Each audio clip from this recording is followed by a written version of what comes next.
2026 آخری عشرہ رمضان المبارک کا قریب ہے۔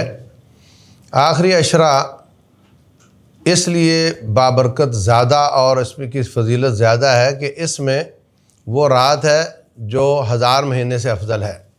رسول اللہ صلی اللہ علیہ وسلم نے پہلے عشرے کا اعتکاف کیا، فرمایا اس میں وہ رات مجھے نہیں ملی۔ پھر دوسرے عشرے کا اعتکاف کیا، فرمایا اس میں مجھے وہ رات نہیں ملی، اور جس نے اعتکاف کیا تھا وہ گھر نہ جائے۔ اب لامحالہ تیسرے عشرے میں ہی وہ رات ہے، تو اس کا پھر آپ نے اعتکاف کیا، اور بعد میں مستقل طور پر جب تک آپ دنیا میں تشریف فرما رہے آپ آخری عشرے کا اعتکاف کرتے رہے۔ بہت زیادہ مصروفیات کے باوجود اور ایک بہت بڑی حکومت کے سربراہ ہونے کے باوجود آپ اعتکاف فرماتے تھے۔ ایک رمضان میں آپ نے اپنی بیویوں کے خیمے دیکھ کر ان کی تربیت کے لیے اعتکاف چھوڑ دیا، تو پھر آپ نے وہ اعتکاف شوال میں عید کے بعد کیا، جس سے پتہ چلتا ہے کہ اعتکاف کے لیے روزہ شرط نہیں۔ اگر کوئی شوگر پیشنٹ ہے یا کوئی بوڑھا ہے اور وہ روزہ نہیں رکھ سکتا تو اعتکاف کر سکتا ہے۔ اسی طرح راتوں کا قیام بھی ایک الگ سے عبادت ہے۔ اگر کوئی دن کے روزے نہیں رکھ سکتا، بیمار ہے، تو رات کا قیام کر سکتا ہے، تو اس کو ضرور کرنا چاہیے۔ اس روزے سے بھی سارے گناہ معاف ہوتے ہیں، رات کے قیام سے بھی سارے گناہ معاف ہوتے ہیں، اور جو اعتکاف ہے یہ عبادات کا مجموعہ ہے اور بہت سعادت کی بات ہے۔ تو اس عشر میں رسول اللہ صلی اللہ علیہ وسلم شدّ میزرہ وایقظ اہلہ واحیا لیلہ، آپ اپنی کمر کس لیتے اور اپنی گھر والیوں کو بھی عبادت کے ساتھ جگاتے اور خود بھی عبادت کے ساتھ جاگتے تھے۔ ہماری یہ بری عادت ہے، بلکہ المیہ ہے، کہ ہم لوگ 12 بجے تک تو اکثر لوگ ویسے ہی جاگ رہے ہوتے ہیں مگر عبادت کے ساتھ نہیں جاگتے۔ اگر مغرب سے رات شروع ہو رہی ہے تو ہم کیا کریں، جو کھایا سو کھا لیا، اب نماز پڑھ کر مغرب کی واپس نہ آئیں اور وہاں عبادت کرتے رہیں، قرآن پڑھتے رہیں، ذکر اذکار کرتے رہیں۔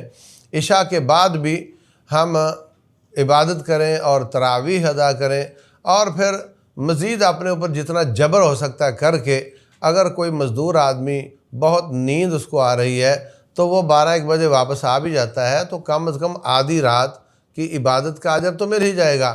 اگر اس کو 83-84 سال کی عبادت کا اجر نہیں ملتا تو کم از کم 41-42 سال کی عبادت تو اس کو مل ہی جائے گی۔ مگر ہماری یہ بدقسمتی ہے کہ ہم اس عشرے میں جتنا جاگتے ہیں وہ بھی عبادت کے ساتھ نہیں جاگتے۔ سموسوں کے ساتھ جاگیں گے، جلیبیوں کے ساتھ جاگیں گے، اور کسی اور ادھر ادھر کے پروگراموں کے ساتھ جاگیں گے۔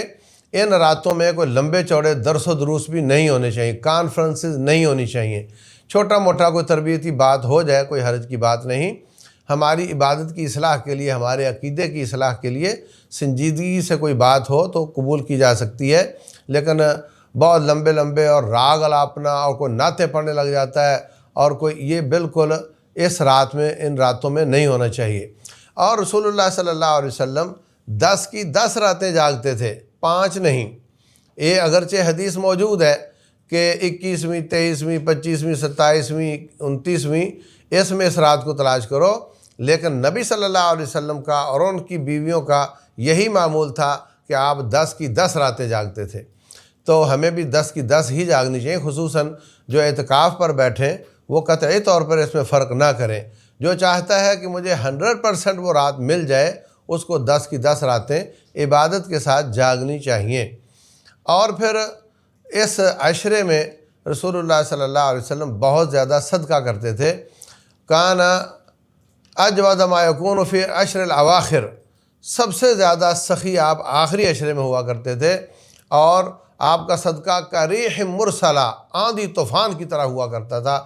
تو ہمیں اس عشرے میں بہت زیادہ صدقہ خیرات بھی کرنا چاہیے، اور اس عشرے میں ہمیں اس رات کو تلاش کرنا ہے جس کے بارے میں فرمایا کہ یہ 1000 مہینے سے زیادہ بہتر ہے۔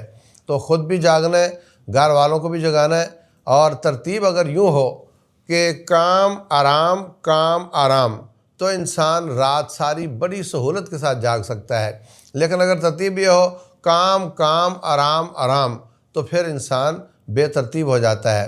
میری مراد یہ ہے کہ آپ فجر کے بعد اشراق پڑھیں، فجر اشراق تک آپ بیٹھے رہیں، اذکار کریں، اشراق کے بعد آپ جا کر سو جائیں، اور ظہر سے آدھ گھنٹہ پہلے اٹھیں، اور پھر مزید بالکل لیٹیں بھی نہیں، عبادت کریں حتیٰ کہ مغرب سے کچھ دیر پہلے آدھا پونا گھنٹہ 1 گھنٹہ پہلے دوبارہ سو جائیں یا سونے کی کوشش کریں۔ تو آپ نے آرام کیا، پھر کام کیا، پھر آرام کیا۔ جو شخص مغرب سے پہلے سونے میں کامیاب ہو جاتا ہے وہ رات کو جاگ سکتا ہے، اور بغیر کسی تکلف کے جاگ سکتا ہے اللہ کے فضل سے۔ تو اس ترتیب کے ساتھ اس عشرے کو ہمیں گزارنا چاہیے، اور قطعی طور پر ادھر ادھر کی باتیں، 2 آدمی بیٹھ گئے، باتیں شروع ہو گئیں، وہاں سے اٹھ جانا چاہیے، اور اعتکاف والے خصوصاً وہاں جمگٹا نہ بنایا جائے، بلکہ ان کو اکیلے میں عبادت کرنے کا موقع دیا جائے۔ تو اس طریقے سے ہم اس عشرے کو گزاریں گے تو انشاءاللہ ہمیں وہ رات بھی مل جائے گی، ہمارے گناہ بھی معاف ہو جائیں گے۔ اور ایک ٹارگٹ دیتا ہوں اپنے آپ کو اور اپنے ناظرین کو کہ رسول اللہ صلی اللہ علیہ وسلم فرماتے ہیں، رجل ذکر اللہ خالیا ففاضت عیناہ، جو شخص اکیلا بیٹھتا ہے اور اپنے گناہوں کو یاد کرتا، توبہ کرتا، اللہ کی کبریائی اور قوت اور طاقت اور پکڑ کو یاد کرتا اور توبہ کرتا ہے، پھر اس کی آنکھوں سے 2 آنسو آ جاتے ہیں۔ ان آنسوؤں کی قیمت یہ ہے کہ دنیا 50,000 سال کی زندگی دھوپ میں ہوگی، اور یہ اللہ کے عرش کے سائے میں ہوگا، اور ان آنسوؤں کے فلڈ میں اللہ گناہ بھی بہا کر لے جاتا ہے۔ سب نے ٹرائی کرنی ہے کہ 2 آنسو ہمیں نصیب ہو جائیں۔ پہلی ٹرائی میں نہیں ہو سکا، دوسری میں، تیسری میں، 10ویں میں، یہاں تک کہ اللہ تعالیٰ یہ سعادت ہمیں دے دے، تاکہ ہمیں رمضان کا اصل مقصد کہ اس سے گناہ معاف ہوں وہ حاصل ہو جائے۔ اللہ تبارک و تعالی عمل کی توفیق عطا فرمائے۔